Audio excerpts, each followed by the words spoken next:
Retrouvez Smart Bourse avec eToro, leader mondial des plateformes de trading social.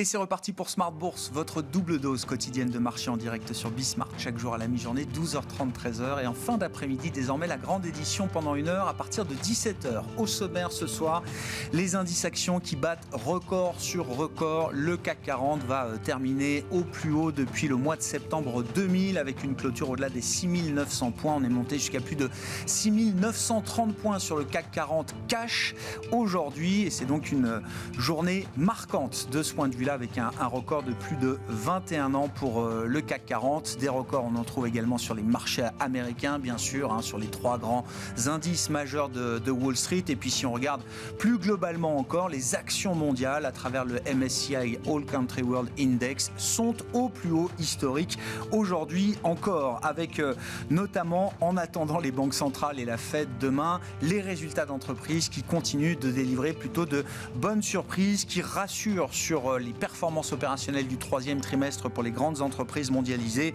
Si on se focalise sur les entreprises européennes, la moitié du stock 600 a déjà publié ses résultats du 3e trimestre et 2/3 de ces sociétés européennes ont battu les attentes en termes de bénéfices par action.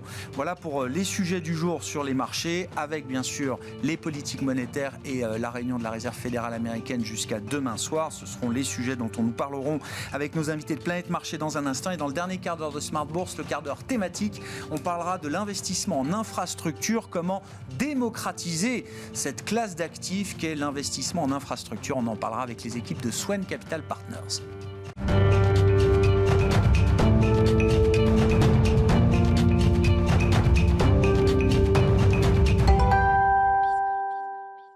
Donc une séance record pour le CAC 40 à Paris, notamment les infos clés du jour. Sur les marchés, c'est avec Alix Nguyen.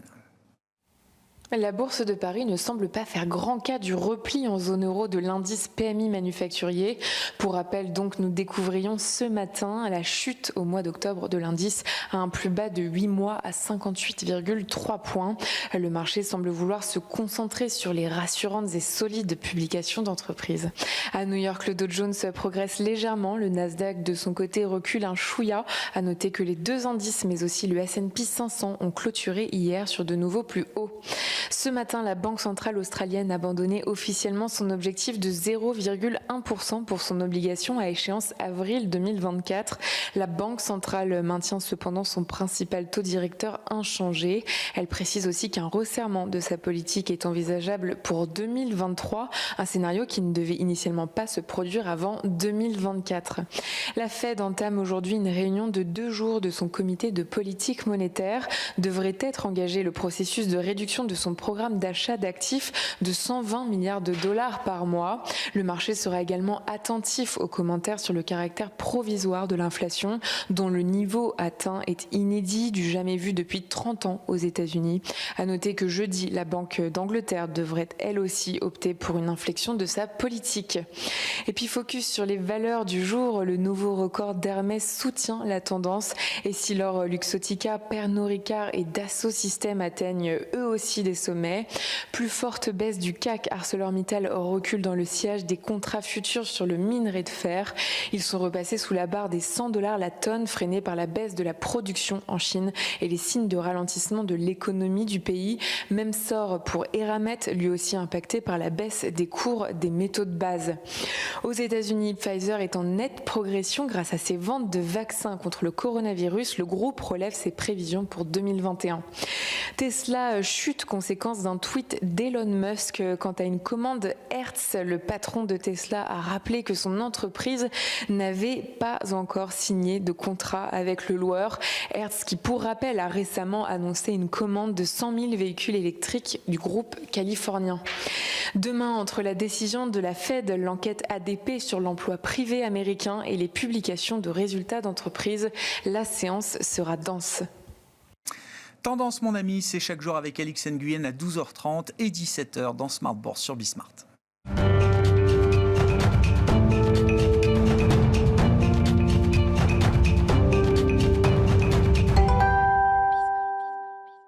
2 invités avec nous ce soir en plateau pour décrypter les mouvements de la planète marché. Vincent Chéniaud est avec nous, le directeur de la recherche de Generali Investments. Bonsoir Vincent. Bonsoir. Merci d'être là. Merci à Eric Venel de nous accompagner également. Bonsoir Eric. Bonsoir, vous êtes directeur général et directeur de la gestion de Montbleu Finance. On attend normalement Benoît Vesco qui va nous rejoindre, directeur des investissements de Mescart Hamilton Asset Management. Parlons des banques centrales et de leur impact sur les marchés aujourd'hui, les marchés obligataires d'un côté, les marchés actions de l'autre.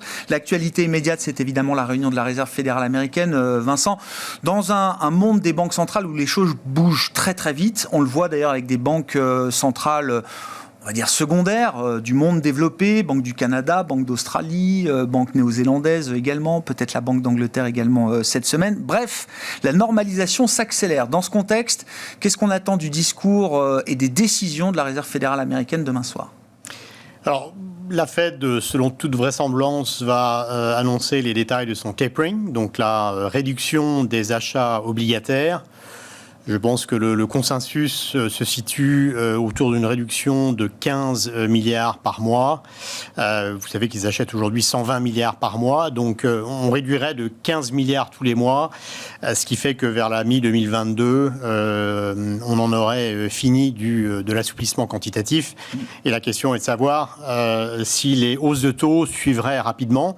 Et le marché maintenant, clairement, penche du côté d'un processus d'annulation du QE plutôt plus rapide avec des hausses de taux qui suivraient rapidement. Donc ce qui va être intéressant, c'est de voir si la Fed essaie de lutter contre ces tendances. La BCE, la semaine dernière, et Mme Lagarde a essayé de contrer ces anticipations de hausse de taux du marché, avec assez peu de succès, puisque après le discours de Mme Lagarde, les taux implicites ont plutôt eu tendance à continuer de monter. Donc voyons si la Fed aura plus de succès. Ce qui est certain, c'est que les banques centrales entrent dans un environnement qui est très compliqué pour elles. On sait que les banques centrales sont bien équipées pour manager la demande. Aujourd'hui, on fait face à un choc d'offres au niveau, bien entendu, de la chaîne d'approvisionnement globale. On a parlé beaucoup de puces électroniques, par exemple, mais également au niveau de l'énergie, avec une forte hausse du prix de l'énergie. Ce sont des chocs d'offres qui sont très compliqués pour les banques centrales parce que ça implique davantage d'inflation.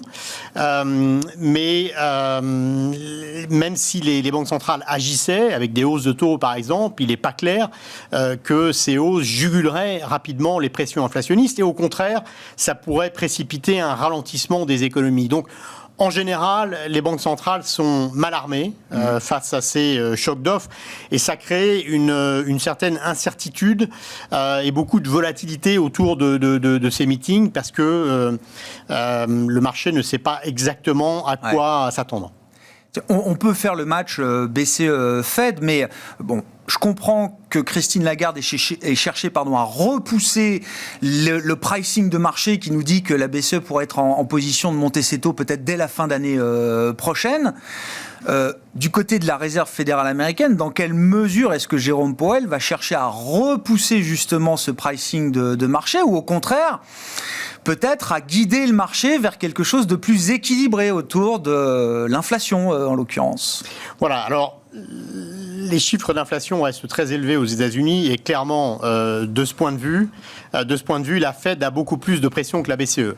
L'inflation reste plus basse en Europe qu'aux États-Unis. Ce qui peut inquiéter la Fed, c'est que les détails des derniers chiffres d'inflation ne sont pas rassurants. En l'occurrence, la composante loyer ou équivalent loyer via le prix des maisons a accéléré. Et en général, il y a une certaine inertie autour de ça, à savoir que cette inflation probablement va rester pour les 6 prochains mois. Et donc ça va empêcher une baisse sensible de l'inflation aux États-Unis. On peut penser que sur les 6 prochains mois aux États-Unis, on aura des chiffres d'inflation, CPI, autour de 5% ou au-dessus de 5%. Donc ça devient de plus en plus difficile de parler de transitoire. Et donc effectivement, la Fed est sur une ligne assez difficile. Et le risque, clairement, ce que le marché est en train de pricer, c'est que les hausses de taux viennent plus tôt, avec éventuellement 2 hausses de taux dès l'année prochaine, comme semble le croire le marché.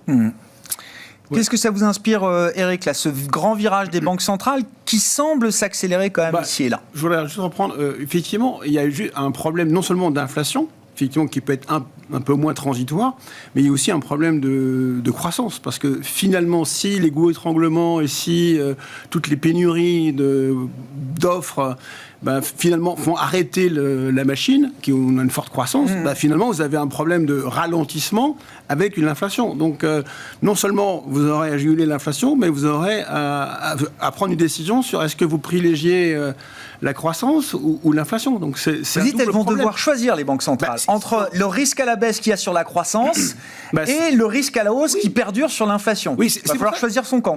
C'est pour ça que je pense que la Fed ne devrait pas donner trop d'indications sur la hausse des taux, parce que tant qu'on n'aura pas pérennisé cette croissance, parce qu'on sait bien que la demande est très forte, mais comme vous venez de le dire justement, l'offre, elle essaye de suivre à la face à elle une demande forte. Sauf que elle a des problèmes simplement d'approvisionnement et de faire le job. Donc si la machine s'enraye et que finalement la demande finit par s'estomper parce qu'elle n'est pas satisfaite, vous avez un problème de croissance. Je ne vais pas revenir au fond de stagflation, mais le danger il est là. C'est-à-dire qu'à aujourd'hui, la croissance peut freiner. Donc une remontée de taux, ça ne serait pas forcément très opportun non plus. Donc je pense que la Fed ne devrait pas dire grand-chose sur les taux. Il ne faut pas qu'elle s'engage trop, là, vous dites, à ce stade. Voilà. Le moins elle s'engage, le mieux c'est pour elle. Bon. Maintenant que c'est carré, elle va normaliser avec le tapering, mi-2022, on est tranquille. Et plusieurs fois, j'ai entendu qu'elle dise « Vous inquiétez pas, ça veut pas dire derrière qu'on aura une hausse de taux systématique. » Je pense que pour moi, j'en suis arrêté là. C'est-à-dire que je normalise. Et après, on verra si, l'inflation et les croissances. Benoît Vesco donc, nous a rejoint, je le disais, directeur des investissements de Mescart Hamilton Asset Management. Bonjour Benoît. Bonsoir. Je crois que vous avez compris où on en était. Juste d'actualité. Oui, on parle des banques centrales. L'idée étant que le virage s'accélère peut-être un peu plus encore que ce qu'on imaginait. On parlait de banques centrales un peu secondaires, mais qui ont déjà marqué un peu les esprits. Alors là, c'est la Fed. Donc effectivement, une institution qui peut-être prend un peu plus de précautions que d'autres banques centrales. Mais qu'est-ce que ça vous inspire, là, au moment où se tient la réunion du comité de politique monétaire? Non, mais c'est bien ce qu'on disait là sur le plateau. C'est-à-dire qu'il faut que la Fed montre qu'elle a la main, quelque part, et qu'elle maîtrise la situation. Évidemment, et on le disait là, on ne peut pas annoncer des choses trop à l'avance et trop directives, mais il faut qu'elle communique. Et qu'elle montre qu'elle est vigilante. Il y a quelques indicateurs comme ça. Quand on regarde les anticipations du marché sur les hausses de taux futures, on est maintenant à 2-3 hausses de taux directeurs aux États-Unis en 2022. On est au moins à une en zone euro. C'est probablement un peu trop. Et donc, c'est une alerte pour les banques centrales. De la même manière, quand on regarde les indexés à inflation, on est remonté sur l'inflation anticipée autour de 3 aux États-Unis, en tout cas un petit peu en dessous, mais on se rapproche, proche de 2 aussi en zone euro. Donc ça montre qu'il y a un changement côté marché sur lesquels les banques centrales doivent être attentives et doivent montrer qu'elles sont vigilantes et qu'elles ne vont pas laisser déraper l'inflation. Mais comme on le disait, pourquoi derrière il faut être vigilant? Parce qu'il ne faut pas laisser déraper les taux. Ce serait totalement contre-productif vis-à-vis de la croissance. Donc là, il y a un travail de communication. C'est une période qui est pas facile, qui est toujours un peu délicate. Il y a une période de communication où il faut montrer qu'on a les armes pour, et elles les ont, les banques centrales, entre la réduction du tapering et dans un deuxième temps, les taux directeurs, il y a tout ce qu'il faut pour faire les choses. Et il faut trouver le bon rythme. Évidemment, le bon rythme, elle ne le connaît pas pour le moment.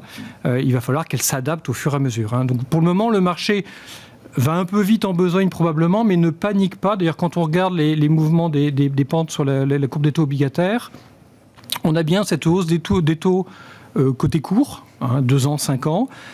On a eu ces derniers jours plutôt une stabilisation des échéances les plus longues, voire une légère baisse. Ça montre que le marché se dit il va y avoir des hausses de taux courts. Il pense probablement qu'il va y en avoir un peu plus que la réalité, mais il est globalement rassuré sur la maîtrise des banques centrales à moyen terme en se disant les banques centrales ont les moyens de maîtriser l'inflation. Donc c'est un message qui est qui est une alerte, mais qui n'est pas non plus grave ou inquiétant, parce qu'il n'y a pas ce dérapage-là. C'est intéressant, Vincent, effectivement, la manière dont Benoît décrit les mouvements sur les courbes de taux. Donc, sur la partie courte, effectivement, ça se tend, parfois très fort. Hein. Sur les temps à 2 ans, sur les taux à 2 ans, on a des mouvements parfois assez violents, en tout cas pour des parties aussi courtes sur la courbe. Et puis, plus les banques centrales avancent dans leur communication ou dans leur décision de normalisation, plus les parties longues, voire très longues, commencent à s'aplatir. Le 10 ans américain est arrivé péniblement à 1,70 et on se retrouve maintenant à 1,55. En l'occurrence, c'est pas très bon signe, cet aplatissement. En général, ça traduit un certain pessimisme sur les perspectives. Donc je crois qu'il faut plutôt s'en alarmer. Je rappelle que la courbe 5,30 en euros la semaine dernière s'est aplatie de plus de 20 points de base. C'est le genre de flash de développement qui n'est pas très rassurant. Alors certes, il y a des débouclements de positions. Clairement, les investisseurs prennent les profits ou sortent des positions de pontification qui étaient liées à des banques centrales très attentistes à un moment où l'inflation décollait. Ces positions sont retournées. Mais fondamentalement, ce n'est pas un très bon signal. Je dirais qu'on est dans un environnement particulièrement incertain pour au moins 3 raisons. D'abord, le choc d'offres, on ne sait pas combien de temps il va durer. Et je pense notamment à l'énergie, puisqu'on a beaucoup d'interrogations sur la transition énergétique et ce qu'elle pourrait impliqué en termes de hausse des prix de l'énergie. Il y a 1 mois et demi, Vincent, sur ce plateau, vous disiez c'est peut-être le perfect storm là sur l'énergie. Voilà. C'est peut-être la tempête parfaite. Et là, en l'occurrence, on a une nouvelle légèrement meilleure depuis quelques jours, notamment depuis vendredi, et l'annonce que la Russie va nous livrer davantage de gaz naturel. Ça, c'est plutôt une bonne nouvelle. Mais on est quand même un peu inquiet sur ce qui pourrait se passer cet hiver. Donc, première incertitude. Le deuxième, c'est comment est-ce que les banques centrales gèrent le choc d'offres. On l'a dit, croissance, inflation. Comment manager ces deux objectifs, ça va être difficile. Puis troisièmement, on ne sait pas comment les banques centrales comme la Fed et la BCE, qui ont désormais des nouveaux mandats, des nouveaux objectifs, comment ils vont se comporter dans ce nouvel environnement. Ça ajoute une incertitude supplémentaire. L'incertitude sur les marchés financiers, ça se paye par des primes de risque. Et aujourd'hui, on est en train de voir les taux 3, 4, 5 ans qui montent. Le marché est en train de, effectivement, repricer le cheminement des taux courts des banques centrales, mais ce n'est pas forcément des anticipations pures. Ça peut traduire également des primes de risque parce qu'on a beaucoup d'incertitudes. Ce qui est remarquable, et vous le soulignez, c'est que les marchés d'actions, eux, continuent à battre des records. Le risque, c'est qu'avec cet aplatissement notamment qui envoie des signaux un peu inquiétants, les marchés d'actions commencent à être un petit peu moins vigoureux. D'une certaine manière, si j'essaye de résumer un peu la schizophrénie des marchés et des obligataires, c'est de dire aux banques centrales, il faut que vous soyez un peu plus vigilantes que vous ne l'êtes sur l'inflation immédiate des 12-18 prochains mois.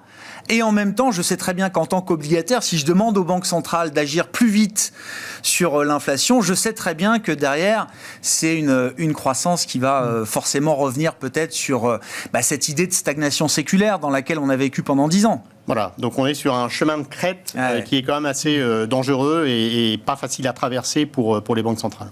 Eric, effectivement, les indices actions sont au plus haut. Alors, je crois que techniquement, on n'a pas battu le record historique du CAC 40 Cash qui était monté à 6944 points début septembre 2000. Si 1935 en clôture, il fallait. Voilà, donc bon, on est quasiment sur ce record historique du CAC 40, mais c'est vrai partout, aux États-Unis bien sûr, et puis je citais les actions mondiales, le MSCI World, qui est lui aussi au plus haut historique.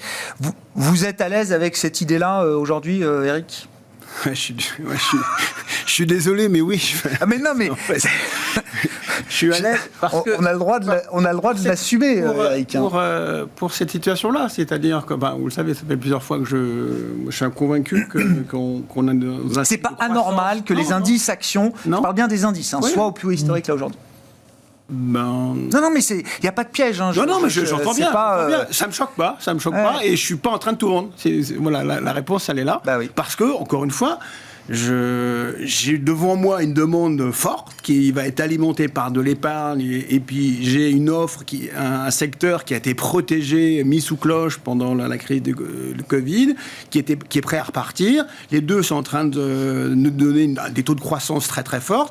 J'ai quand même un souci microéconomique Ça, c'est macro. Bon, donc si ça n'arrête pas s'il n'y a pas un problème d'offre finalement, parce qu'ils n'arrivent pas à fournir, donc c'est ce qu'on disait tout à l'heure, et ralentir. Mais moi, je pense que le scénario, c'est qu'on est parti sur de la croissance et de l'inflation, qui est pour moi le meilleur des scénarios. Bon, voilà, c'est dit.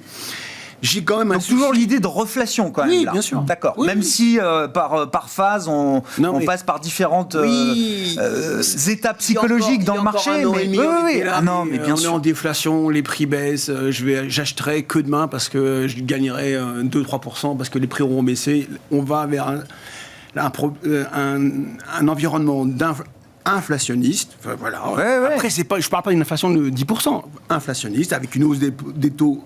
Des prix régulières qui allègent tous ceux qui ont emprunté, c'est mécanique. Et comme on est dans une société dans un environnement où tout le monde est emprunteur, donc ça allège tout le monde. Et par-dessus le marché, vous avez une forte croissance parce que vous avez une dynamique de croissance, parce que vous avez devant vous des investissements considérables, que ce soit transition énergétique, ce qu'on n'avait pas il y a 1 an et demi, tout simplement. On était dans un environnement de baisse des prix, on ne savait pas où investir, dans une morosité absolue. Et là, voilà. Bon, j'enlève le problème macro.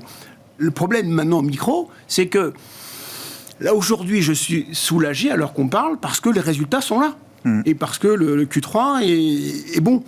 Mon interrogation, c'est le Q4. C'est-à-dire, avec 3 mois où vous avez une incertitude sur le prix de l'énergie, une hausse de prix de l'énergie, l'impossibilité de se faire acheminer vos intrants, l'impossibilité de le vendre, l'impossibilité d'augmenter vos prix. Quid dans 3 mois de ces 3 mois de fin d'année? Pour moi, la vraie interrogation, ça sera début d'année. Est-ce que je pars... tant que je n'aurai pas une vision de mon Q4, je comprends. J'aurai pas une vision de mon Q1, Q2, Q3 de 2002. Vous voyez. Voilà. Donc, aujourd'hui, à l'heure où on se parle, je suis à l'aise avec ça parce que j'ai sélectionné les entreprises qui s'en sortent dans cet environnement. Mais vous dites, d'une certaine manière, on n'a peut-être pas encore le plein effet dans les comptes des entreprises de ce qui est en train, de ce qui est arrivé, de ce qui s'est aggravé peut-être même au cours de ces dernières semaines et de ces derniers mois. Pour moi, l'ordre de vérité, ça sera plutôt ce qui sera passé dans les 3 derniers mois de l'année. Benoît, est-ce que c'est rationnel que les indices actions soient au plus haut historique? Il y a eu un peu de trouble en septembre. La baisse s'est finie très très vite début octobre et depuis ça n'a été qu'une reprise continue pour les grands marchés d'actions développés. En fait, c'est ce qu'on disait, il y avait ce test du Q3 qui était quand même important pour les marchés, puisqu'on voit bien qu'on rentre dans une phase, après l'effet rattrapage, on rentre dans une phase où on essaie de voir si les entreprises tiennent ces marges, tiennent ces résultats, et force est de constater qu'ils sont de bonne facture. Une bonne nouvelle aussi dans ces résultats, c'est qu'on voit de plus en plus d'entreprises qui arrivent à passer des hausses de prix. Ce qui me rend un peu plus rassuré peut-être pour la deuxième phase, le Q4, c'est qu'on voit que les entreprises ont cette marge. Pourquoi ? Alors, parce que, en fait, on est dans un choc d'offres, que la demande est là, qu'il y a des réserves d'épargne, des réserves d'investissement qui n'arrivent pas à s'exprimer encore suffisamment et que donc les entreprises, en contrepartie, arrivent à passer des hausses de prix. Ça, c'est plutôt la bonne nouvelle et c'était une des inquiétudes du Q3 qui me rend plutôt potentiellement assez optimiste pour le Q4 et qui devrait probablement poursuivre dans cette tendance-là. Non, on va le vérifier, il faudra le vérifier évidemment. Et après, on se projette sur 2022 dans une logique à court terme de réserve de dépenses du côté des ménages, du côté des investisseurs, parce qu'il y a ces dépenses qui n'ont pas pu s'exprimer au cours de ces derniers mois. Et vous êtes convaincu toujours qu'au moins une partie de ces dépenses qui n'ont pas pu s'exprimer, comme vous dites, Benoît, va pouvoir s'exprimer à l'avenir?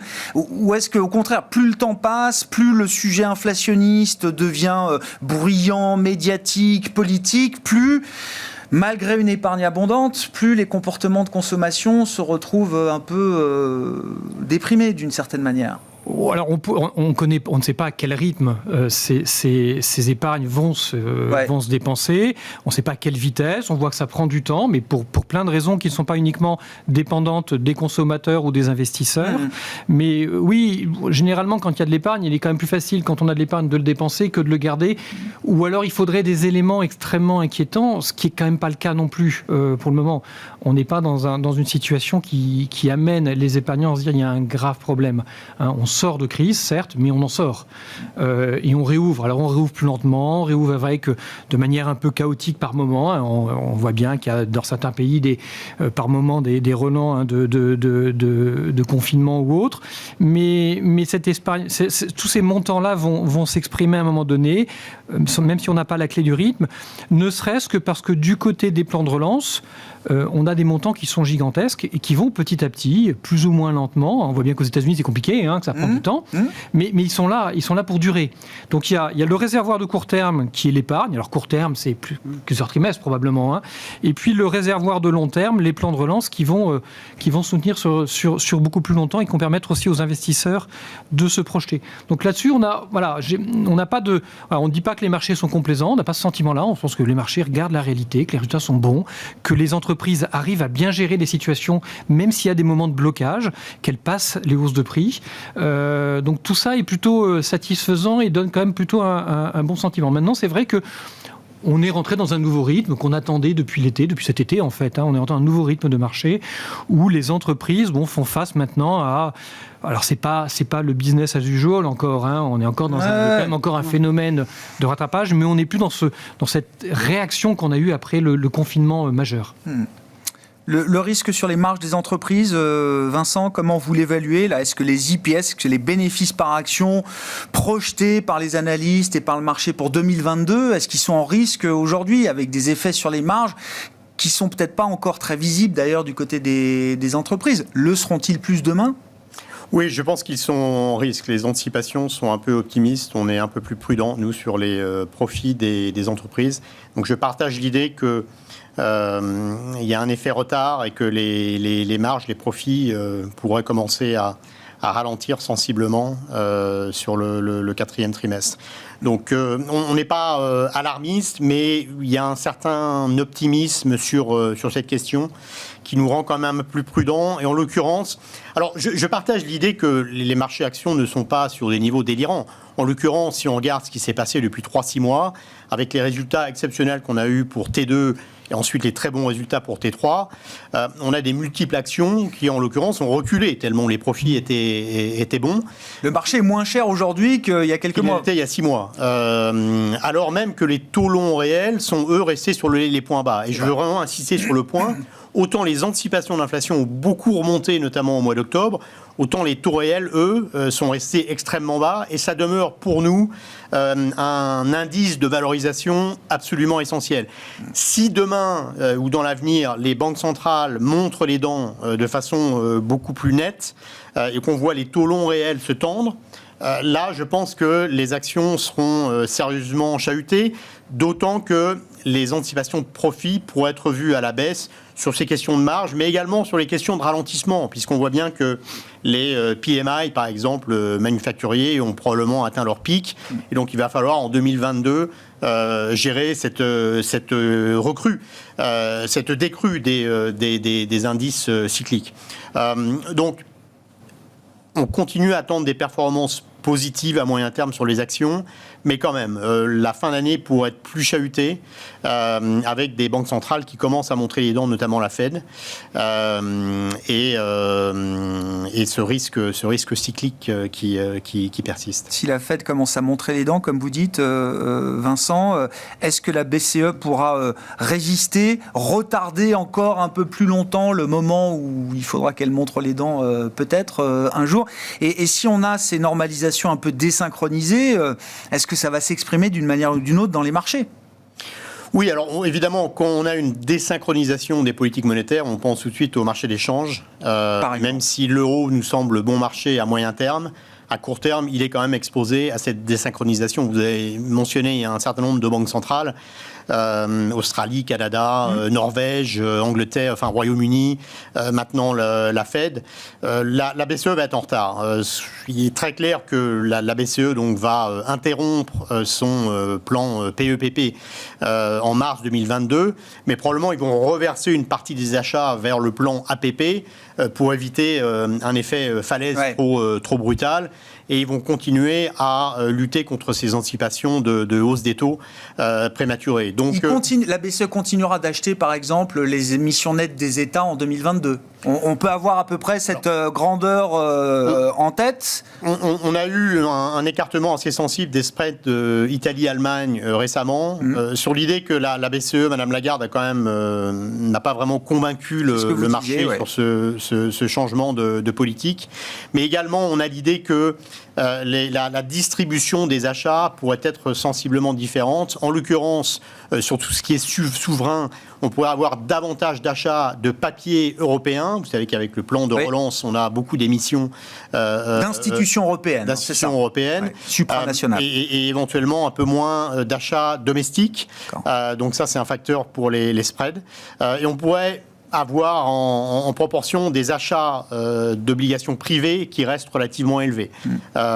Donc ces deux secteurs, Europe et obligations privées, pourraient plutôt mieux résister. Sur les obligations nationales, elles sont quand même exposées à un changement dans la composition des achats et la réduction au total quand même des achats, même si la BCE continue d'acheter à partir de mars 2022, clairement elle achètera moins. Rendez-vous en décembre pour la Banque Centrale Européenne qui doit encore apporter toutes ces précisions aux investisseurs d'ici la fin de l'année. Regardez les gars, en fait, la question c'est le marché au plus haut. Donc on part de l'analyse micro, enfin macro, après micro, et très très vite on dit en fait et les Fed et les banquiers centraux en fait. Mais c'est typique en fait du problème c'est-à-dire que si les banquiers centraux se tiennent bien comme on pense qu'ils vont se tenir, tout va bien. Mais sauf que on sait que c'est pas simple pour elles, donc on espère juste qu'elles vont pouvoir gérer la période difficile. Voilà. Et si elles gèrent cette période difficile, enfin pas simple pour elles, la réponse est tout va bien. Parce que en fait, même si on baisse les BPA, enfin si vous avez la croissance, c'est pas très on fera un arbitrage, comme les banquiers centraux. On fera un arbitrage entre croissance et puis profit. Et je voulais juste rajouter aussi quelque chose. C'est-à-dire qu'en fait, les entreprises aujourd'hui sont prêtes à payer les salaires un peu plus élevés pour avoir leurs employés. Parce qu'en fait, il y a aussi un problème évidemment de travail. Donc, du coup, le consommateur, il ne se trouve pas piégé par un pouvoir d'achat comme on pense aujourd'hui tout de suite. Alors, finalement, il y a inflation, donc est-ce qu'il y a perte de pouvoir d'achat ? Il peut y avoir un moment vertueux, vous voilà, dites. Exactement. La question ne se pose pas si, dans la tête des chefs d'entreprise, elles sont prêtes à augmenter parce qu'elles en ont besoin, pas forcément par pure philosophie, mais parce qu'elles en ont besoin. Donc, j'ai l'impression qu'on est dans un cercle vertueux si les banquiers sont... Oui, il y a un chemin, pour que le scénario soit vertueux. Comme il faut. J'entends bien. Même un dernier élément, il faut aussi, mais je pense qu'on a beaucoup moins de doutes là-dessus, que les gouvernements continuent à être le plus souple et le plus laxiste possible, ce qui nous soutiendra aussi. Mais ça je pense qu'on n'a pas trop de doutes là-dessus, ils vont continuer à l'être. On a quand même un petit virage en matière de politique budgétaire néanmoins. Enfin, je veux dire, on ne va pas reproduire les déficits Covid en permanence non plus. Non, mais on voit bien, notamment en zone euro, où on était sous la houlette de l'Allemagne les plus vertueux, on voit bien que ce sujet-là est maintenant quand même un peu mis de côté, même si on n'a pas encore exactement toutes les données côté Allemagne, on voit bien que ce sujet est de côté. Pas la deuxième erreur. Voilà. Donc ça, c'est un point aussi important. À propos de gouvernement, Benoît, qu'est-ce qui pourrait faire que la COP26 en cours à Glasgow ne soit pas totalement un rendez-vous manqué? Il y a beaucoup de choses. Alors, il y a beaucoup de déclarations, évidemment, et d'engagements. C'est toujours pareil. Il faudra les voir sur le temps, et c'est difficile, sur le coup, de faire le tri. Il est clair que la finance aussi doit être au rendez-vous. C'est-à-dire que c'est un vrai sujet. La finance, on est face à des enjeux sociétaux majeurs, transverses, qui touchent tout le monde, qui touchent toutes les entreprises. C'est pas uniquement l'entreprise qui fabrique des énergies renouvelables qui est concernée. C'est toutes les entreprises qui doivent se évoluer dans leur modèle. Et là, la finance, elle a un rôle à jouer. Ça ne doit pas être juste de l'affichage. On voit bien les premiers mini-scandales de greenwashing qu'il y a eu notamment aux États-Unis. DWS, voilà. Bien sûr. BlackRock aussi. Une gérante ISR m'a dit c'est peut-être le Dieselgate de la finance verte. C'est un vrai sujet. J'espère que c'est. Est-ce que vous êtes au rendez-vous des promesses ESG? Voilà. Et ça, ce sera essentiel. pour l'ensemble de la société, parce que la finance doit être le relais de tous ces financements qui sont nécessaires pour se réinventer. Donc ça, c'est si on n'a pas la finance, on ne peut pas faire ces changements essentiels. Alors évidemment, il faut que tout aille en même temps. C'est-à-dire qu'il y a une réglementation qui évolue très vite et qui nous pousse, et c'est normal. Il y a aussi du côté des entreprises un certain nombre d'éléments et de critères qu'on doit avoir pour nous être capables de faire le tri, de décider, de prendre les bonnes décisions, de faire les bonnes analyses. Ça aussi, c'est en train de se mettre en place. Donc tout ça est en train de bouger très vite, en fait. On a plutôt le sentiment que ça bouge dans le bon sens, que ça va assez vite. Et il va falloir être capable, du côté des financiers, de se doter d'outils, de se doter de capacités d'analyse. Du côté des entreprises aussi, de réfléchir à son modèle économique. Voilà, donc tout ça est en train de se mettre en place. C'est aussi une formidable opportunité pour le marché financier. Et vous dites, Benoît, parce qu'on en a beaucoup parlé la semaine dernière de l'étude du Carbon Disclosure Project, donc je rappelle, société ONG, spécialisée dans la mesure de l'intensité carbone des entreprises, des portefeuilles de gestion collective et des indices sur les marchés également. Bon, bref, en screenant 16 500 fonds dans le monde, c'est plus d'un tiers du marché global de la gestion collective, ils constatent qu'il y a à peine quelques dizaines de fonds qui sont réellement alignés aujourd'hui sur la trajectoire 1,5 jusqu'à 2 degrés recommandés par le GIEC. Si le CDP refait l'étude dans un an, rassurez-moi, les résultats seront quand même supérieurs à ce qu'on a trouvé aujourd'hui. Oui, là, il faut... C'est pas 150 fonds sur 16 500 alignés sur la trajectoire 1,5 qui feront que les choses bougent. Non, et puis on voit bien, on en a un chez nous qui Félicitations, respecte, très bien. Et on voit bien le niveau d'exigence qu'il faut avoir. Ouais. Et alors évidemment, ça ne tient pas qu'aux investisseurs, ça tient aussi aux entreprises à faire ces changements-là. C'est pour ça que le monde global de l'investissement doit évoluer, et doit évoluer vite. Et donc, charge aux entreprises, parce que certaines font des efforts, mais ne les communiquent pas suffisamment. Donc, charge aux entreprises de communiquer bien et de faire évoluer leur modèle, et charge aux investisseurs de se mettre en ordre de bataille pour trouver les bons critères d'investissement. Donc voilà, mais c'est une révolution, mais qui est passionnante, parce qu'elle est porteuse de performance aussi. Est-ce qu'on entre dans une phase un peu d'accélération de cette finance verte et durable, qui existe depuis longtemps, les critères ESG, mais j'ai l'impression qu'on atteint presque une crise de développement. C'est-à-dire, il y a même un peu de désespoir peut-être à regarder. Voilà, je cite encore une fois l'étude du CDP, mais on peut regarder ailleurs. On a le sentiment, on se dit, tout ça pour ça. Non, évidemment, c'est pas comme ça qu'il faut voir les choses. Je vais paraître probablement comme étant un peu morose ce soir, mais je partage pas vraiment votre optimisme. Je pense qu'il y a beaucoup d'inquiétudes sur la COP26. On sait qu'on n'est pas du tout dans les clous des accords de Paris de 2015. La trajectoire de 1,5, on n'y est pas. On est plutôt aujourd'hui sur une trajectoire de 2,7. Ouais. Donc la question de la COP26, c'est est-ce qu'on va avoir des engagements forts de la part des États pour effectivement converger vers ce scénario ? Malheureusement, je n'en suis pas certain. Il y a d'autres, on parle beaucoup, mais il y a d'autres enjeux. Comment est-ce qu'on va mesurer le succès de la COP26 ? On peut parler de la taxe carbone, par exemple. On est assez avancé, nous, en Europe, on a la chance d'être assez avancé sur ce sujet-là. Mais il faut que ça devienne quelque chose de global, avec notamment un mécanisme d'ajustement aux frontières. Et pour l'instant, il y a quand même beaucoup de résistance. Il y a des sujets également, les pays émergents, par exemple. On s'est engagé à soutenir les pays émergents dans cette transition pour 100 milliards par an.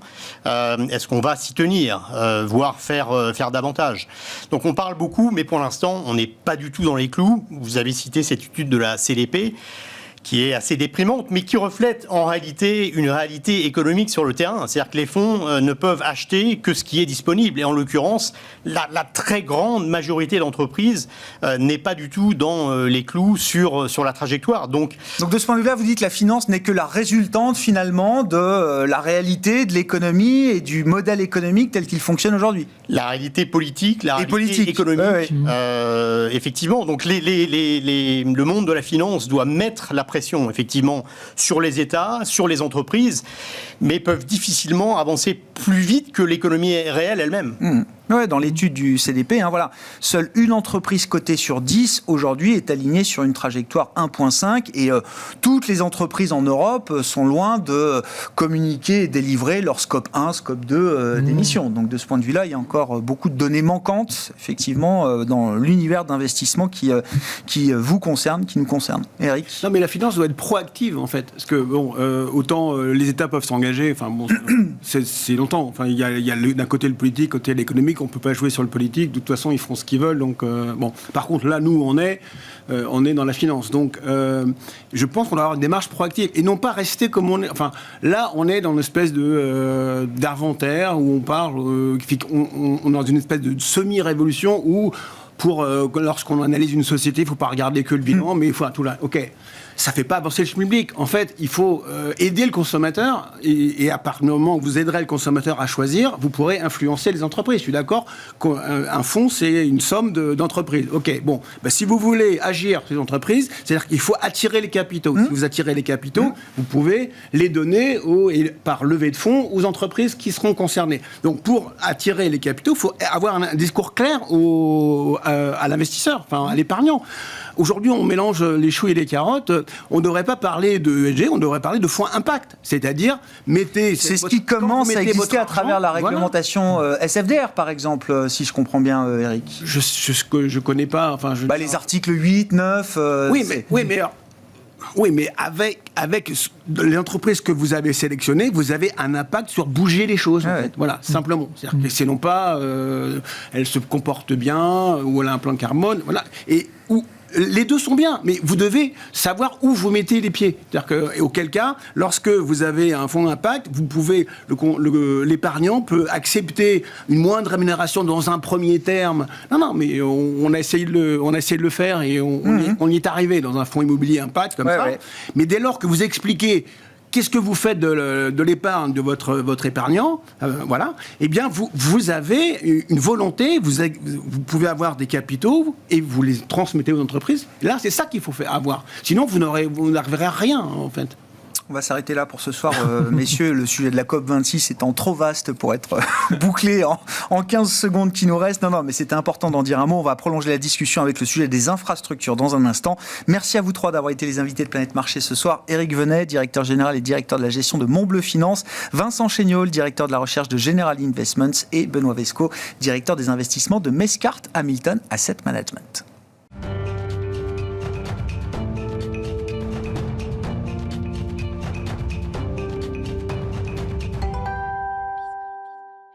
Le dernier quart d'heure de Smart Bourse, chaque soir, c'est le quart d'heure thématique. Le thème ce soir, c'est celui de la démocratisation de l'investissement en infrastructure. Et on en parle avec Xavier Leblanc, qui est à mes côtés en plateau. Xavier, bonsoir, bienvenue.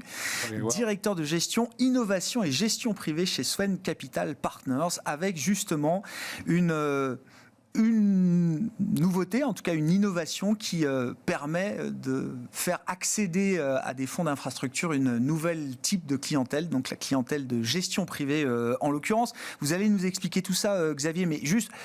Comme le thème de l'investissement en infrastructure, alors est un thème d'investissement vieux comme le monde, mais n'est pas un thème grand public, peut-être rappeler en un mot ce que c'est que l'investissement en infrastructure et pourquoi est-ce que vous vous êtes dit que c'était une bonne idée de le proposer peut-être à d'autres types de clients que les clients institutionnels traditionnels? Alors, il y a plusieurs questions. Oui. Déjà, on va faire effectivement le thème de l'infrastructure. Alors, c'est plutôt grand public, parce que globalement, on est quand même sur un actif essentiel. Globalement, c'est un actif que tout le monde connaît. On l'a autour de nous au quotidien. Donc, il a beaucoup d'avantages. On y viendra dans un deuxième temps. Mais déjà, dans un premier temps, c'est dire qu'est-ce que c'est. Donc, en gros, il va y avoir tout ce qui est énergie. Donc, on en parle beaucoup aujourd'hui avec les ENR, l'éolien. On va avoir le solaire, évidemment, l'hydroélectricité, ou bien même la méthanisation, qui est un nouveau thème, d'ailleurs, qu'on a développé chez Swen. Donc, voilà, le thème énergétique très, très bien identifié. On le connaît tous. Les transports. Le rail, les transports urbains, tout ce qui va être route, évidemment, les autoroutes à péage, on y reviendra également. Petit point important, vous allez avoir également tout ce qui est social, donc les maisons de retraite, les hôpitaux, éventuellement les tribunaux, les prisons, donc on est très large. Et puis la grande thématique qui a été la thématique du Covid, c'est tout ce qui est digitalisation, donc les tours télécom, évidemment la fibre optique. Qu'est-ce qu'on ferait sans fibre optique, on s'en est bien rendu compte. Les data centers, donc ça couvre très large. j'en passe, les ponts, les tunnels. Ouais, mais ça veut dire que voilà. c'est Vraiment un thème du concret. quotidien, c'est Ah oui, un thème du citoyen lambda, exactement. On est dans le solide, bien identifié. Souvent, on a tendance à dire que c'est assez proche, en réalité, de l'immobilier, donc une thématique qu'aiment beaucoup les Français. Mais on va y venir, le sujet, c'est le long terme. Ouais. C'est le long terme, puisque on n'investit pas dans les infrastructures pour quelques jours. Alors justement, pourquoi est-ce que vous avez décidé d'ouvrir cette classe d'actifs à des clients privés? C'est pas tous les clients, tous les épargnants français. C'est une catégorie particulière, mais on est déjà assez proche de l'épargnant final. Pourquoi vous avez décidé d'ouvrir cette catégorie, cette classe d'actifs, donc à ces clients privés? Et comment vous faites? Alors, déjà, oui, comme on l'a dit, c'est une thématique qui est relativement bien identifiée au final, même si effectivement elle n'est pas très connue. Les gens les comprennent très bien. C'est une des raisons, entre autres, pour lesquelles on a souhaité ouvrir, parce qu'on a l'impression que c'est quelque chose que, en tout cas, le particulier peut saisir sans trop de difficultés. Il voit dans quoi il s'inscrit. Il n'y a pas de tromperie sur la marchandise. On est sur le long terme, mais on le comprend. On voit pourquoi. Donc, on s'inscrit bien dans cette thématique. C'était aussi pour cette raison qu'on cherchait effectivement à ouvrir cette classe d'investissement un peu nouvelle, mais ça fait 2-3 ans qu'on est dessus, on va dire. Et le bon moment nous a paru être actuellement parce qu'on a un fonds institutionnel qui est en déploiement. Et l'idée est de venir s'inscrire sur la fin de déploiement de ce fonds pour venir en faire profiter en fait un autre véhicule qui sera destiné à la gestion privée. Donc vraiment en co-investissement. On vient un peu dans le sillage du bateau amiral. On l'accompagne. C'est une première ouverture pour nous, c'est vrai. Alors ça s'adresse plutôt effectivement aux particuliers aisés. C'est un premier démarrage, on va dire. Mais c'est vraiment un co-investissement complet avec nos fonds institutionnels et nos mandats. Oui, c'est-à-dire que l'idée, c'est pas du tout dénaturer les caractéristiques de l'investissement en infrastructure tel que vous le proposez aux institutionnels. Non, c'est bien de faire profiter le client privé des stratégies qui sont celles que vous proposez à vos clients institutionnels. Absolument. Parce que, en fait, on a la chance chez Swen d'avoir une plateforme qui est assez large sur l'infrastructure. Donc, on gère un peu plus de 6,5 milliards sur l'ensemble de nos fonds. Il y en a 2,8 sur l'infrastructure. Donc, quelque chose qu'on connaît bien. On fait ça depuis 2008. C'est toujours la même équipe. On a une forte démarche ESG. On est énormément dans tout ce qui est impact positif dans l'infrastructure. Ça compte énormément, en particulier aujourd'hui, avec toute la transition énergétique, climatique face à laquelle on est, puisque les infrastructures vont devoir évoluer, c'est sûr et certain. Donc, on va les accompagner, on incite énormément à notre niveau. Donc, sur la plateforme Swen, l'avantage, c'est qu'on fait des fonds et de l'investissement direct. Et donc, on a la possibilité de donner accès à ces deux modèles. D'accord. Ce qui va permettre d'avoir une diversification exactement, parce importante. Que souvent, la difficulté, c'est que vous êtes soit dans une thématique, soit dans un fonds qui est assez concentré. Là, on peut aller beaucoup plus loin, et c'est d'ailleurs ce qu'on fait jusqu'à présent auprès de nos institutionnels. Et donc, chercher à faire un fonds, il va y avoir une trentaine d'actifs, peut-être 40 actifs sous-jacents, quelque chose de très diversifié. Donc, même si c'est pas une garantie absolue, ça permet quand même d'avoir... Mais ça rassure. Oui, oui. Non, mais l'élément de diversification, ça j'entends, c'est quelque chose qui parle aux clients privés. Comment est-ce que vous enjambez l'autre problème, on va dire, de l'investissement en infrastructure? Vous en avez dit un mot, c'est la question de l'horizon de temps. Et la question, alors, à travers l'horizon de temps, de l'illiquidité de cet investissement pour le client privé. Alors, on garde, entre guillemets, le désavantage ou l'avantage. Oui. Parce que vous dénaturez pas les caractéristiques de cet investissement. On va essayer de réduire un peu la durée. On est plutôt sur du 15 ans d'habitude sur l'infrastructure. Toute l'idée de venir en fin de période d'investissement de notre programme, on va dire amiral, et donc de réduire plutôt vers 10 ans, tout en conservant la possibilité d'aller un peu plus loin, mais vraiment venir sur la fin, donc profiter du temps déjà un peu écoulé sur les premiers investissements, et donc de tourner plutôt vers 10-12 ans. Mais le produit reste illiquide. Ça reste du non-coté, on ne cherche pas à ouvrir, sinon on va perdre tous les avantages, peut-être pas, mais on risque de réduire les avantages, et vraiment l'ambition est de faire quelque chose qui est très collé à nos programmes habituels.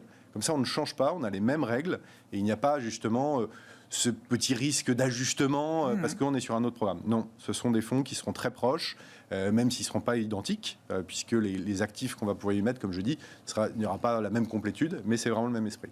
Et ça, ce sont des investissements donc bloqués sur 10 ans, pour dire simplement les choses. C'est quelque chose que le client privé peut accepter aujourd'hui, en tout cas, Xavier. C'est comme ça qu'il lui est présenté. Donc aujourd'hui, on s'est entre autres associé avec le groupe Cristal pour la commercialisation. Donc le groupe Cristal, eux, ont la possibilité de proposer ce produit et il est vendu avec, évidemment, ces éléments de manière très claire. C'est-à-dire qu'on s'inscrit sur le long terme. Les retours de capitaux vont se faire probablement avant les 10 ans. Tout n'est pas bloqué pendant 10 ans. Mais on sait dès le départ qu'on est face à ce type d'investissement. Mais ça s'inscrit très bien dans un programme de diversification pour prévoir une retraite. Aujourd'hui, quelque chose qui paraît en tout cas assez solide. On est sur des actifs tangibles. Comme je le disais, ils sont bien identifiés. Beaucoup de barrières à l'entrée. Très bonne résilience à l'inflation, en tout cas historiquement. Dans tous les contrats, c'est prévu. On a un cadre de long terme, donc on est inscrit dans le même temps. En tout cas, on a l'impression que c'est bien identifié.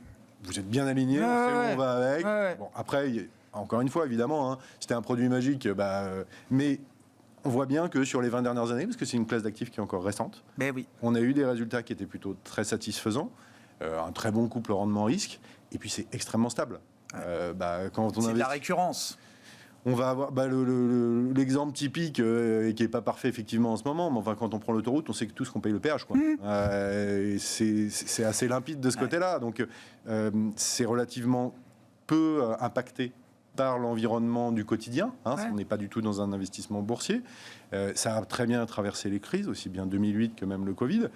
À part probablement tout ce qui est aéroportuaire, hein, évidemment, les aéroports ont souffert encore un peu. Il y a des infrastructures d'avenir et d'autres qui le sont peut-être moins. Oui, mais même les aéroports ont traversé, alors évidemment, les valorisations ne sont pas les mêmes, mais ça a traversé la crise de manière relativement correcte. Et donc, si on reste sur les caractéristiques d'un investissement que vous pouvez proposer à des institutionnels, donc l'horizon de temps, OK, même si on peut essayer de jouer un peu dessus, de raccourcir un peu pour le client privé, et donc ça veut dire qu'en termes de retour sur investissement, on est dans ce qui se pratique de manière assez standard sur ces fonds d'infrastructure. Tout à fait, on va chercher du 8 à 10% de TRI, donc ce qui est quand même assez élevé, même si historiquement c'est une classe d'actifs, dans certains cas, qui a fait mieux. Maintenant, aujourd'hui, c'est pas la peine non plus de promettre la lune, c'est pas vrai, il faut rester raisonnable. Les valorisations sont relativement élevées. Ces actifs qui, de toute façon, on part avec des prix de départ qui sont déjà élevés. Maintenant, le potentiel, la demande est telle. Rien qu'en fibre optique, on en a encore parlé en Allemagne récemment, manifestement, ils n'étaient pas aussi équipés qu'il fallait. La demande au niveau mondial, on estime que sur les 20 prochaines années, on parle de milliers de milliards nécessaires pour les infrastructures. Donc le financement est relativement bien identifié, mais les investissements privés nécessaires à combler tous les manques sont fondamentaux. Et comme on a une dette publique qui est à peu près colossale partout, on passera nécessairement par des financements privés. Ça c'est sûr. Il y a quoi, un exemple un peu d'infrastructure d'avenir là qui vous paraît prometteur, qui vous intéresse aujourd'hui, Xavier ? Moi, par exemple, à titre personnel, il y a toujours quelque chose qui m'intéresse beaucoup, c'est tout ce qui est réseau de chaleur, par incinération des déchets, parce qu'on voit tout de suite l'impact en fait. Alors je vous entendais parler pas mal des sujets ESG, donc c'est vrai que chez nous il y a beaucoup de sujets de mesure. Par exemple, on utilise l'ANEC, la Net Environmental Contribution, pour mesurer en fait l'impact potentiel des investissements, donc entre autres des infrastructures, pour avoir au moins un point de départ. Mais c'est vrai que quand on parle d'incinération de déchets pour faire de la chaleur, on comprend tout de suite. C'est pareil également avec la méthanisation. On a un impact direct. Maintenant, toutes les infrastructures qui, elles, n'ont pas cet impact direct, comment on les fait évoluer ?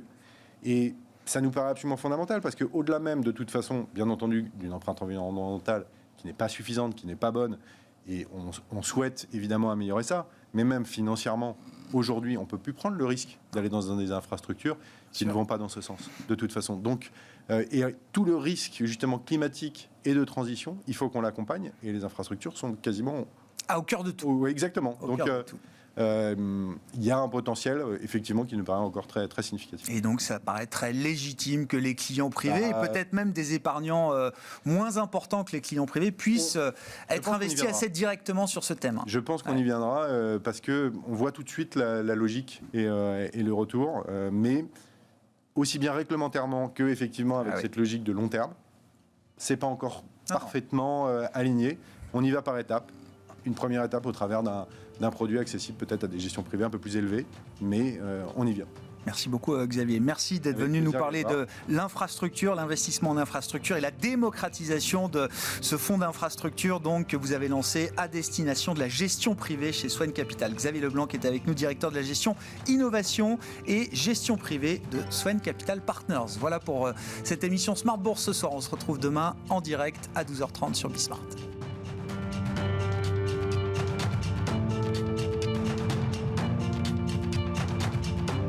C'était Smart Bourse avec eToro, leader mondial des plateformes de trading social.